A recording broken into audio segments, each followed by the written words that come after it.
Hello दोस्तों, आज मेरी शादी हुई थी और मेरी पत्नी दुल्हन बनकर मेरे कमरे में मेरा इंतज़ार कर रही थी।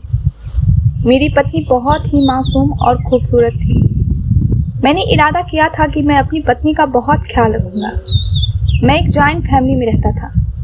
मेरे 4 चाचा भी हमारे साथ रहते थे। मेरी माँ भी बहुत ही सख्त तबीयत की मालिक थी। मैंने सोच लिया था कि मैं अपनी पत्नी को सबसे बचाकर और छुपाकर ही रखूँगा। मेरे सास ससुर ने कहा था कि हमारी बेटी बहुत ही ज़्यादा मासूम है और डिप्रेशन का भी शिकार रही है, इसलिए इसका बहुत ज़्यादा ख्याल रखना होगा। उनका कहना था कि हमारी बेटी जॉइंट फैमिली में शादी नहीं करना चाहती थी, लेकिन जो उसकी किस्मत थी वही हुआ। मैंने अपनी पत्नी के लिए बहुत सारे गिफ्ट लिए थे। आंखों में हजारों सपने जगमगा रहे थे। मैंने अपनी पत्नी को सारी ज़िंदगी आंखों पर बिठाकर रखने की कसम खा ली थी। अगर मुझे दुनिया कहती कि यह जोरू का गुलाम हो गया है या उसके पीछे दीवाना बना फिरता है, तब भी मुझे कोई फर्क नहीं पड़ता था, क्योंकि मुझे तो अब अपनी पत्नी का ही ख्याल रखना था। मेरे पापा भी इसी तरह के थे। खानदान में उनको भी काफ़ी बातें सुनाई जाती थी, लेकिन मेरे पापा ने मेरी माँ को हमेशा घर की रानी बनाकर रखा था। यही वजह था कि मेरी माँ अभी तक खूबसूरत और जवान नज़र आती थी और मेरी मम्मी और पापा की ज़िंदगी बहुत अच्छी थी। एक मर्द क्या चाहता है कि उसकी पत्नी हमेशा खूबसूरत और जवान रहे, और औरत तभी बूढ़ी होती है जब उसके साथ गलत व्यवहार किया जाता है, उसे दुख दिया जाता है, उसे तकलीफ़ पहुंचाई जाती है।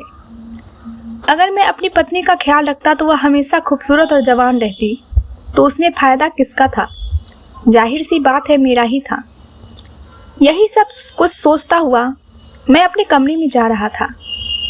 मैंने अपनी जेब से एक बार अपने पत्नी को देने वाली अंगूठी निकालकर चेक की।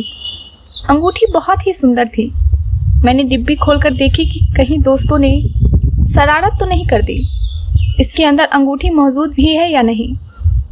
मैंने डिब्बी जैसे ही खोली, खूबसूरत सी अंगूठी नज़र आ रही थी, जिसको मैं अपनी पत्नी की उंगली में पहनाने वाला था।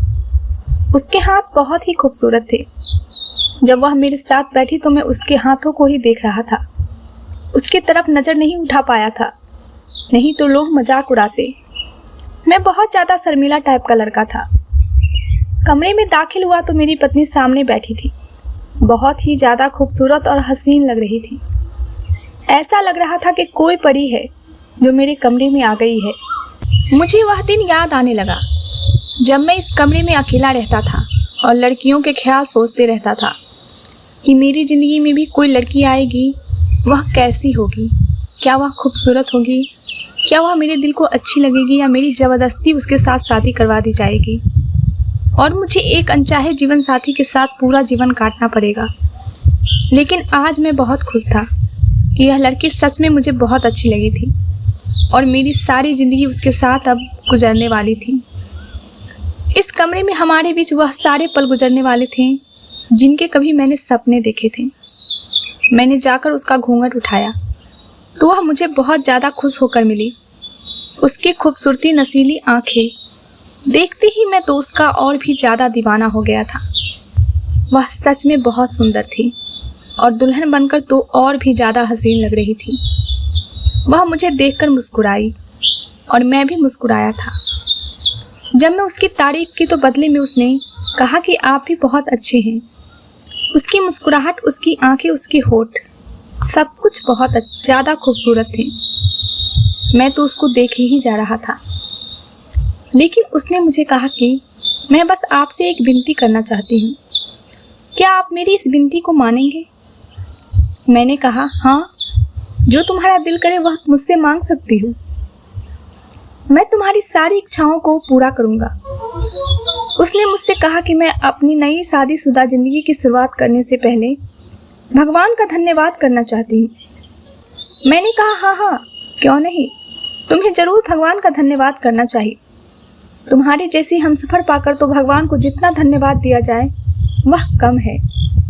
अगर हम अपनी शादीशुदा ज़िंदगी की शुरुआत करने से पहले भगवान का आशीर्वाद ले लेंगे तो हमारी खुशहाल ज़िंदगी को भी किसी की नज़र नहीं लगेगी।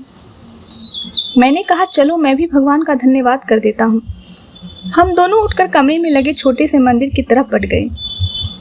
मैं भगवान का धन्यवाद किया और यह भी सोच लिया कि हमेशा अपनी पत्नी का ख्याल रखूंगा। ऐसा लगा कि जैसे मैंने आज खुद से वादा किया था कि मैं उसे कभी धोखा नहीं दूंगा।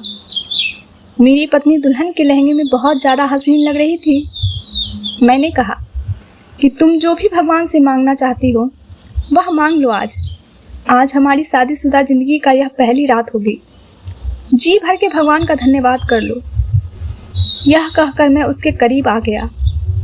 मेरी बात पर वह बहुत ज़्यादा घबरा गई थी और कहने लगी, आज की रात मैं सिर्फ भगवान के चरणों में बिताना चाहती हूँ।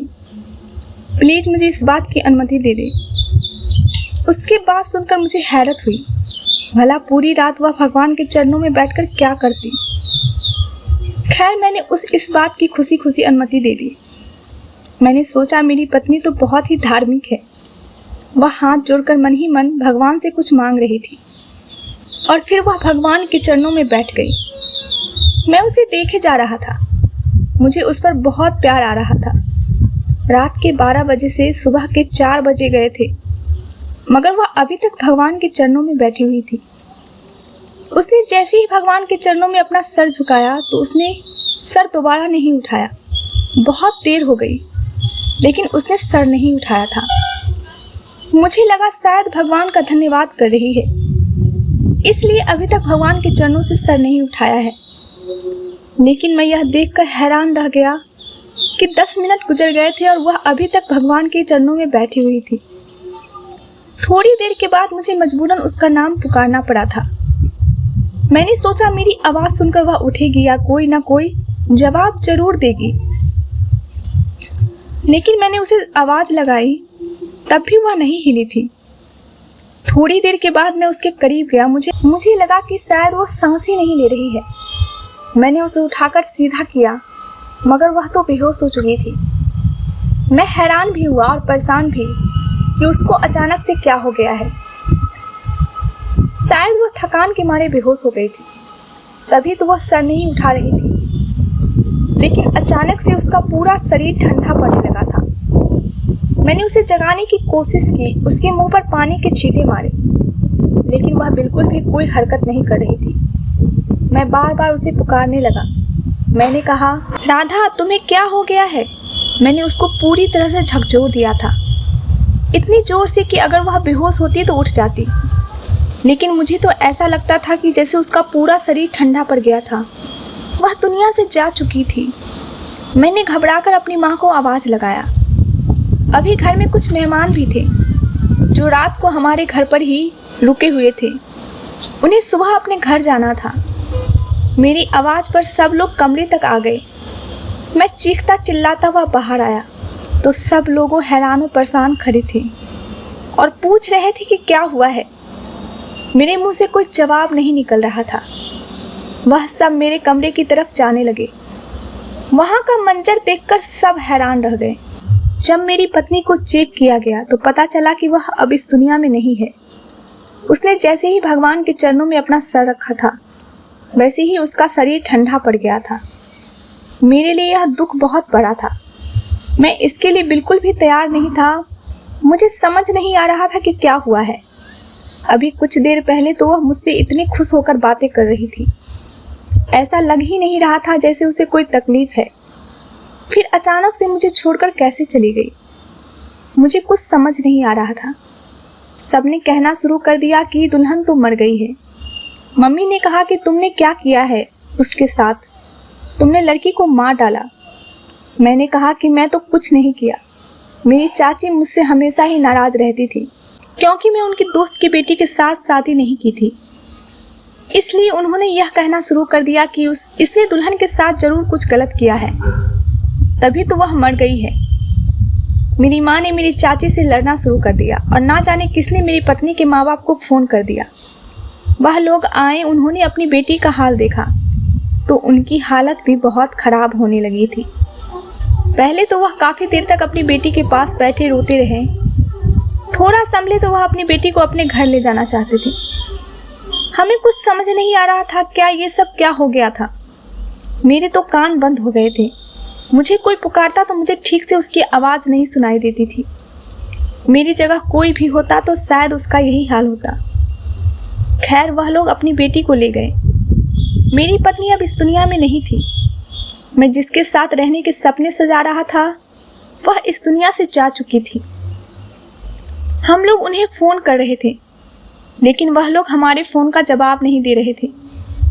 हमें उनके पीछे उनके घर पहुंचे तो वह दरवाज़ा भी नहीं खोल रहे थे, और जब दरवाज़ा खोला तो उसके पापा बाहर आए थे और बहुत ही गुस्से से बोले, आप लोगों ने हमारी बेटी को मार डाला है।